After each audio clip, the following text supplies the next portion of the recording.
All right, welcome to our Wednesday night reading. We are in a new book, The Leadership for a Higher Age of Consciousness. And this is by, of course, His Holiness Bhaktitirtha Swami.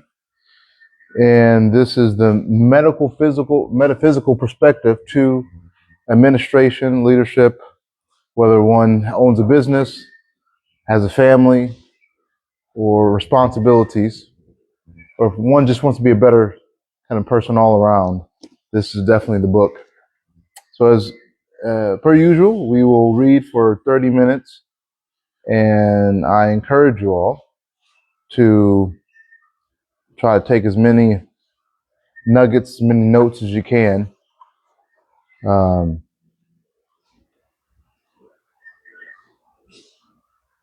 I'll start with the foreword. All right. Again, this is your host, Krishna Dave, and happy to be here with you this week. All right. Forward. A few steps down from the hallway from the Pentagon office in Washington, D.C., where I once worked, is what I consider to be one of the most important rooms in the building. It is a small, quiet place designated by the Secretary of Defense as a haven for people who want to simply be in silence for brief periods throughout the day. In a sense, it is an important center for the training U.S. Defense Department personnel to be spiritually conscious leaders. Each day, scores of civilians and men and women in military uniform go there to center themselves, meditating and preparing themselves to be all they can be. In a similar way, leadership for a higher age of consciousness provides guidance for anyone who wants to grow and progress towards becoming a spiritually conscious leader.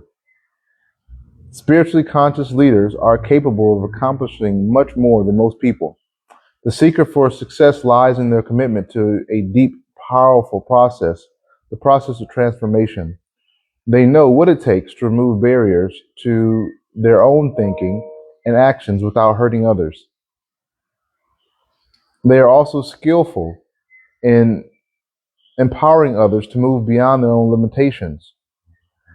The commitment to an ongoing process of personal growth and change reaches higher and higher to ever greater fulfillment and happiness. And ultimately to ecstasy in the service of God and humanity. But how does anyone become a spiritually conscious person? An essential first step is to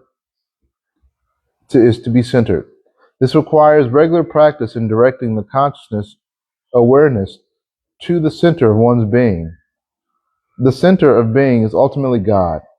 One useful vehicle that can be used to reach the center is the process of thought.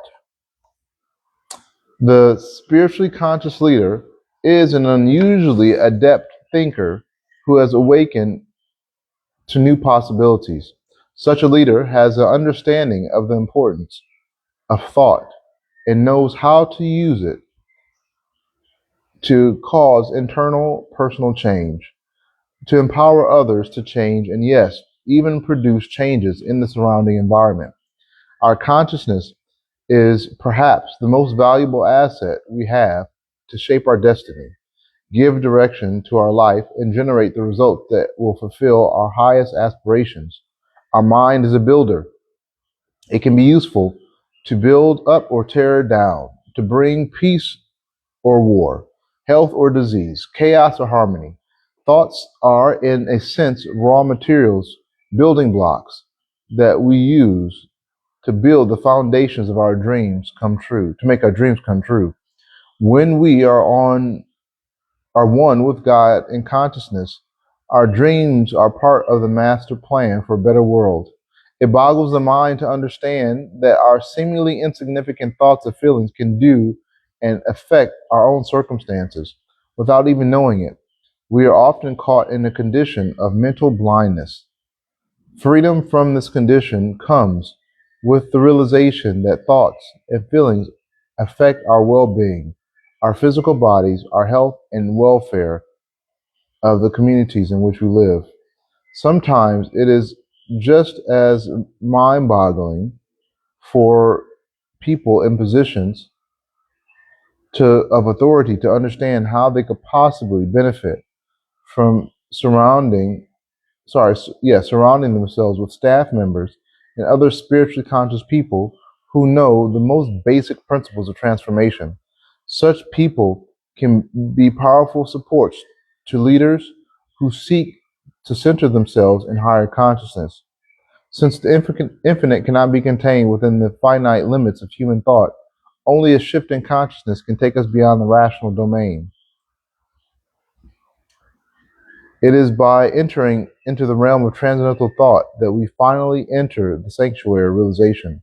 Living our lives from the Holy of Holies, we become even more attentive to the inspiration of, sorry,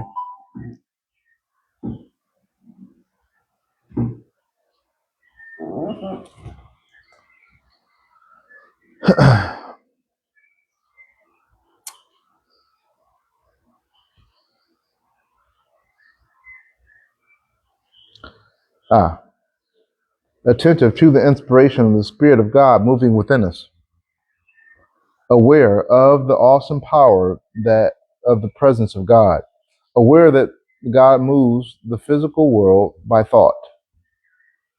Awakening to this realization is like discovering a buried treasure.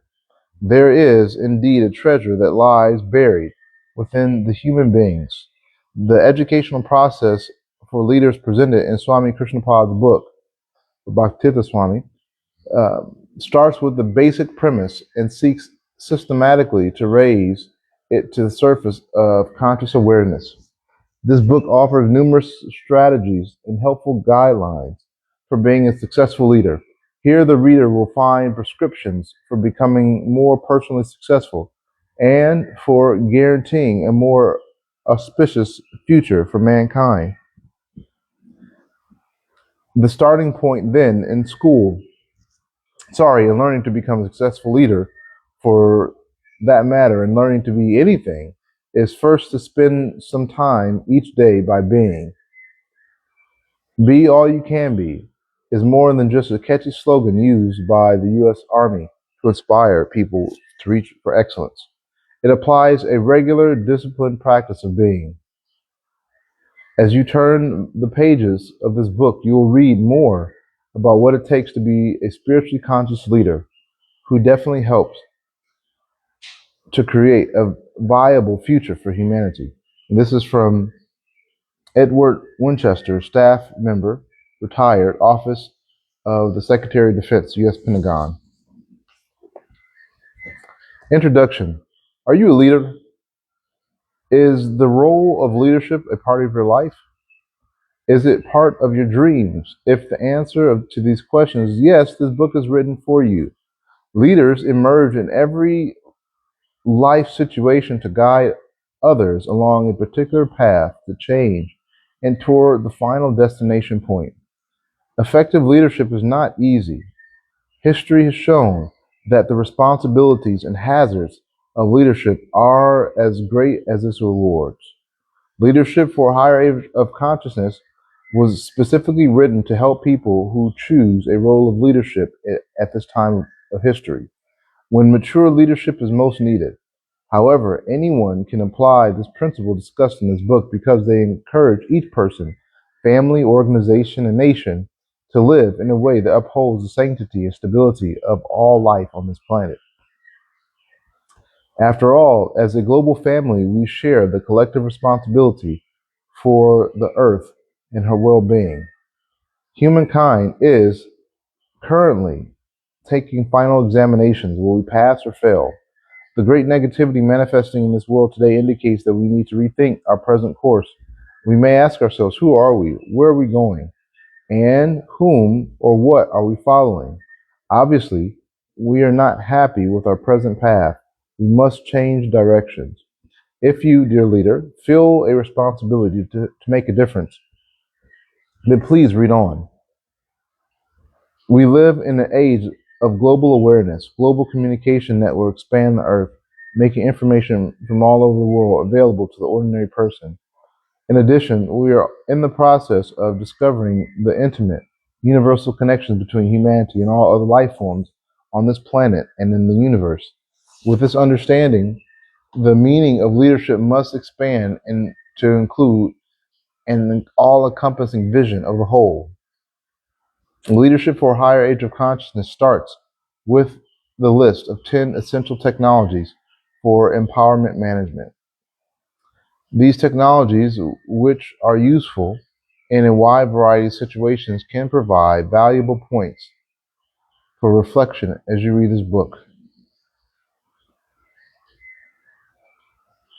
The book is divided into 3 sections. Part 1, Raising Consciousness, lays a general foundation, describing principles of higher consciousness and the relevance to leadership. Part 2, Developing Skills, discusses specific qualities and skills that can be invaluable to leaders in today's world. Finally, Part 3, Taking Action, suggests policy areas in which leaders can take action to alleviate suffering, protect the planet as a whole, and help people lead more productive lives as they grow closer to God.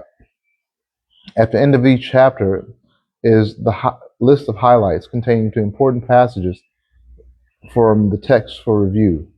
The mindset section follows, providing meditations, reflections, and exercises to help you apply principles just discussed. Thus, leadership for a higher age of consciousness can serve effectively as a handbook or study guide for daily practice. You might want to read through this entire book first and then, from time to time, review specific reflections and exercises in order to evaluate your progress and to gain insight into various areas. Within the pages of this book, you are being instructed by a loving, unseen coalition. We want you to know that we are your friends who sit with you as you address the United Nations, Congress, Parliament, the Board of Directors, the community, or even your family. We appreciate your great strength and would lend you ours to complement your own. We extend strong encouragement to help you resolve what may seem to you to be impossible problems. We are aware of your good intentions and alert you to the dangers of temptation and deviation. We care for you, we love you, and we offer you simple advice for your own well-being. Finally, we are devoted counselors who urge you to consider the primary importance of one essential ingredient for your progress, success, and survival. That ingredient is love. Overall, leadership for a higher age of consciousness seeks to demonstrate that you as an individual, and especially as a leader, can make a significant difference in creating a viable future for mankind.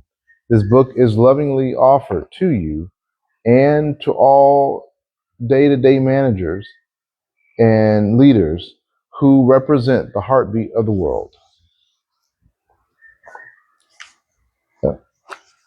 Uh-oh.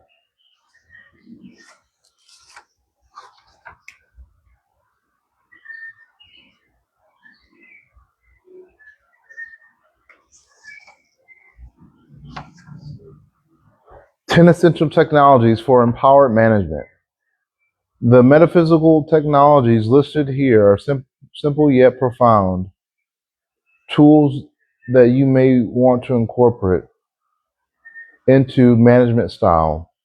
To reap the greatest benefit from these principles, you can include a meditation on these 10 essential technologies for empowered management in your daily regimen. Also, as you read each chapter, you can reflect on these 10 essential technologies as a way to enhance your understanding. In addition, the first exercise in the mindset section at the end of each chapter refers back to these technologies as a reminder. Number 1, what of it, what for, and so what? This meditation is designed to help us realize that many illusions can influence or enslave us. Leo Tolstoy once wrote about a transition in his life when he began to question everything. Despite his great success, following Tolstoy's example, in this meditation, envision yourself as processing great material abundance such as exorbitant wealth, worldwide fame, vast knowledge, and dazzling beauty. Consider each of these areas in turn, and others if you wish, realizing that it cannot be the ultimate goal of life. Ask yourself the questions: what of it? What for? And so what? Number two, not this body. This reflection helps us realize that we are more than just the physical body. Therefore, we should not overreact or become overly attached to the body stimuli or material stimuli. This exercise consists of saying attentively, I have a body, but I am not this body. I have a mind, but I'm not this mind. I have a job, but I'm not this job. I have a house, but I'm not this house. Insert any problem into this meditation to help you release any attachment to temporary phenomena. Number three, the other person's point of view. This practice helps us become more sensitive to another person's perception of the situation. Participating during interpersonal conflicts. Choose a conflict that has been troubling you. Write a letter to yourself as if you were the opposing party, trying to convince yourself of the opposite point of view. Employ this writing technique for any conflict. Really nice. Seeing God everywhere. This contemplation helps us give more of ourselves to others and receive more love from people in general. Practice seeing everyone as the energy of God. 5. Everything has a purpose. There are no coincidences because the universe is controlling higher agencies. Each encounter has come to us for a particular reason. We are subject to a spiritual law similar to a law of physics. Every action produces a corresponding reaction. Therefore, we can try to discover the lesson in every occurrence. The exercise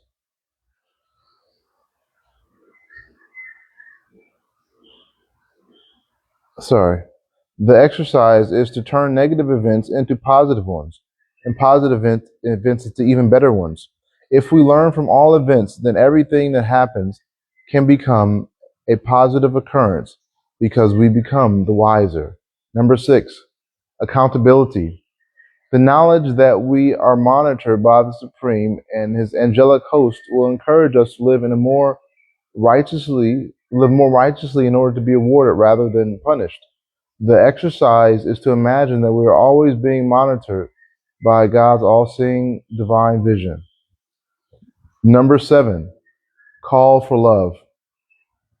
This practice helps us to appreciate the many forms in which a call for help can come and remind us to always examine ourselves to see how we have helped others. The exercise is to see all interactions as giving love or a call for love. 8, love in action. This technology helps us to shower everyone and everything in our environment with vibrant love. The exercise is to see ourselves as embodiments of love in action. Number 9, near death. Imagine that your doctor has just informed you that you have a serious case of cancer or AIDS and that you're going to die in 3 months. If this were your fate, how would you live each of your last days differently? This reflection helps remind us that we can never be certain how much longer we have in this material body. Therefore, we must not procrastinate or have a weak list of priorities. Important things, essential things must be done. Number 10, a second chance. We must live each day in readiness to depart if our appointment with death arrives. The exercise is to imagine that you're dying right now and you can see what you're leaving behind and the effect of your death will have on others. What are your last thoughts? What are your regrets? What things have you left undone? You should do those things today. Part 1, Raising the Consciousness. As a spiritually conscious leader, you stand in the middle between the spiritual kingdom and earth. In this intermediary position between the spiritual and material worlds, you accept realizations and blessings from higher dimensions and pass them on to others. At the same time, accepting service from your people and rechanneling the results back to the higher realms. In this way, you become an empowered being and a highly effective leader. The phenomenon.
I hope this wasn't going so long.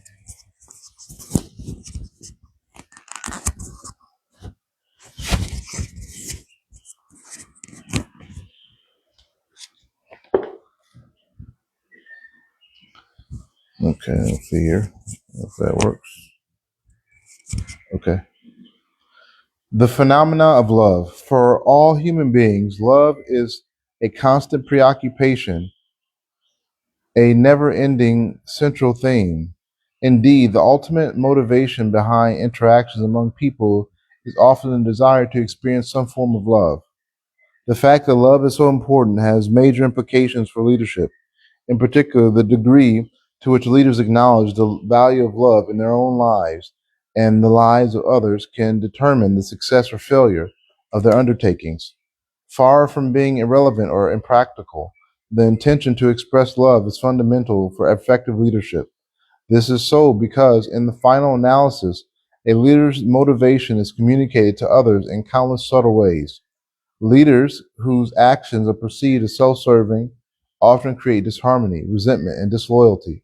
On the other hand, those who base their behavior upon a genuine empathy and and concern for others can gain loyalty and support that make the attainment or even difficult goals possible.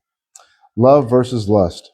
Actually, although love occupies such an important place in everyone's thoughts, it is often misunderstood. Love is more than an agreeable feeling or a pleasurable sensation derived from the contact of physical bodies. Frequently, what people call love is either sentimentality or the pursuit of carnal pleasures. This means for many, what passes for love may actually be nothing other than self-centeredness or lust. Although human beings are constantly subjected to the pool between these two currents of love and self gratifying lust, each individual has freedom to choose between. The success of any leadership endeavor depends entirely upon how a leader surrenders to the current of unselfish love.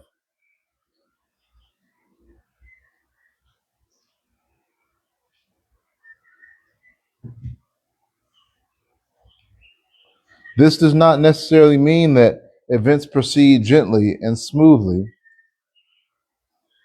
Activities that manifest mature love are performed in the spirit of truthfulness and knowledge. Although truth can be painful, sometimes the desire to attain a higher good will require leaders to face unpleasant realities and act forcefully. Indeed, love is merely sentimental unless it is based on honesty. Leaders need a high level of knowledge, skill, and discernment to express their love appropriately according to the circumstances. Therefore, Although love is sometimes soft, it can also be harsh. At times, a leader may demand difficult sacrifices from others for their own well-being. In either case, whether one's actions appear gentle or brutal, the important factor is always the motivation. A leader whose behavior is inspired by selflessness acts just like a mother who sometimes shows love by punishing her children in order to help them develop properly. Leaders must deliberately choose to maintain a level of consciousness that gives priority to what is best for others, regardless of outward appearance. As a day to day meditation, leaders should keep in mind that some of the greatest personalities on the earth have been toppled by lust, and many great empires have fallen because their leaders had insufficient control of their carnal senses. Their self centeredness caused them to succumb to temptation of exploiting people rather than serving people.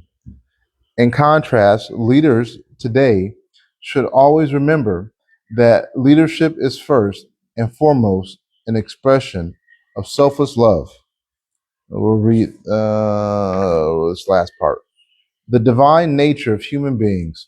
One way to develop love is to see each person as a part of God, dear to Him and under His watchful eye.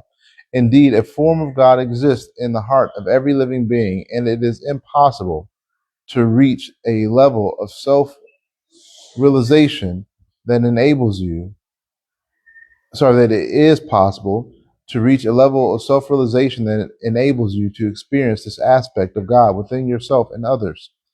Even without such a level of understanding, if you remember that there's an aspect of God within each person, and that God personally cares for every human being, you can then honor and respect anyone.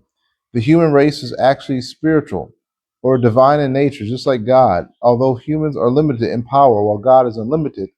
In other words, people are the same as God in quality, but different in quantity. The spiritual aspect is the soul, also called the Atma or the higher self, which is the eternal aspect of each individual in which the God essence abides. Any thoughts, words, or actions that are directed towards a person's higher self will be far more beneficial and lasting than those that are not. Actually, each human being is composed of three aspects: his physical body, including subtle or etheric body, the astral body, and the soul, which is the higher self, the directing God essence principle. Since time immemorial, cultures have known that human beings have a higher essence, so that even when a person meets death, which is simply the termination of the physical body, the soul goes on. For example, in ancient Greece, Socrates stated that before his execution, that although his body might be destroyed, his soul will continue. Those who appreciate these different aspects of human experience will not limit themselves merely to material or psychological understanding, realizing instead the ultimate importance of the spiritual dimension to which the soul belongs.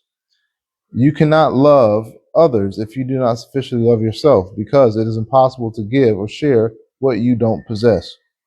Often leadership is difficult because of personality problems or because of attachment to nationalism, racism, sexism, or tribalism.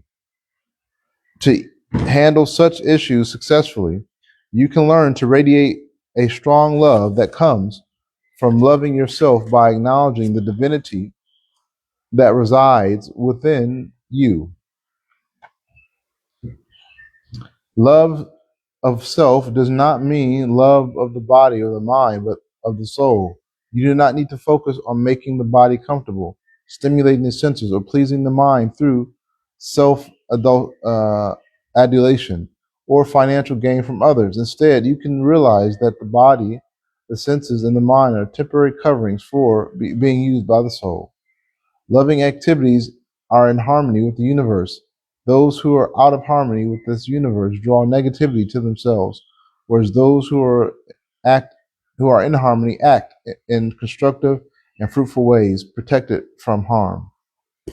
All right, I hope that was as stimulating and as pleasing to the ear as it was to me, for you, um, we will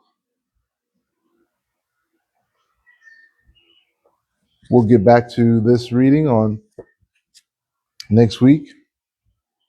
And thank you for being here with us, with me, I should say. Please take as many notes. There's so many jewels here, especially if you're a conscious person. We're trying to become more conscious. So, all right, Hare Krishna.